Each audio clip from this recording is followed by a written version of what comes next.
Well, Ernst Young's latest Eurozone forecast warns a rate rise now would, quote, be a fundamental policy mistake. Maryam Diron is a former ECB economist and was the senior advisor behind that Ernst Young report.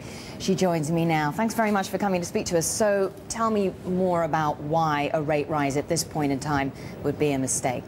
We really don't think it's warranted for the Eurozone as a whole. We do see that for some countries, such as Germany, yes, indeed, the rate rise would be warranted. There are signs of bottlenecks appearing in the economy. But when you look at the Eurozone as a whole, which is what the ECB is doing or should do, then we see plenty of slack. Unemployment rates very high, capacity utilization rates very low, and really worrying signs still from the periphery. But inflation accelerating the fastest in 2 years for the month of March, something to be concerned about?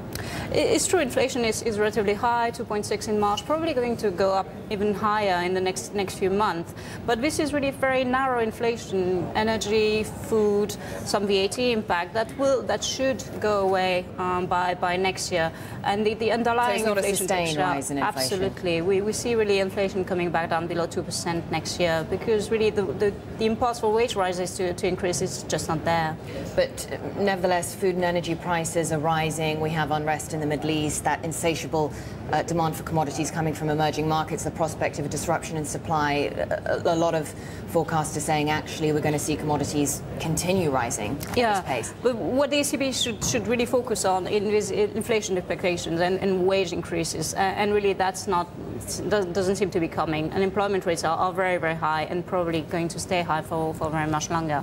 German unemployment, though, that's coming down. Again, economists would say, oh, it's a prospect of overheating. That's right, and that's what I'm saying. If the ECB was focusing on Germany itself on its own, then indeed the rate rise would be warranted. But for the Eurozone as a whole, we don't see that that is necessary. We're talking about a very gradual rate rise, though. We're not talking about anything too drastic. So would something by, I don't know, say 25 basis points really jeopardize the recovery?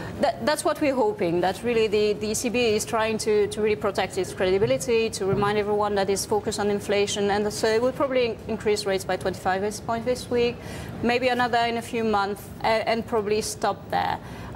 But in this case, we say, what's the point? Why you have mortgages in Spain, for instance, linked to Euribor, so households there will directly feel the impact of the rate rise. So I think the ECB could have been a bit more cautious, I think, in its approach to policy. But this is the dilemma facing the ECB now, isn't it? I mean, just this morning we had two pieces of data, one showing that Italy's budget deficit came in actually better than expected, wasn't as high as we thought, and then another showing that Spain consumer confidence was down. So how do they deal with this one-size-doesn't-fit-all situation in the Eurozone? It is a very hard job, and Mr. Stark gave a speech recently saying that they shouldn't look at individual countries, and that we fully agree. They have to take the picture of the region as a whole. It is a very hard job, and they tone between the banking sector and the real economy as well that are proceeding at a very different pace.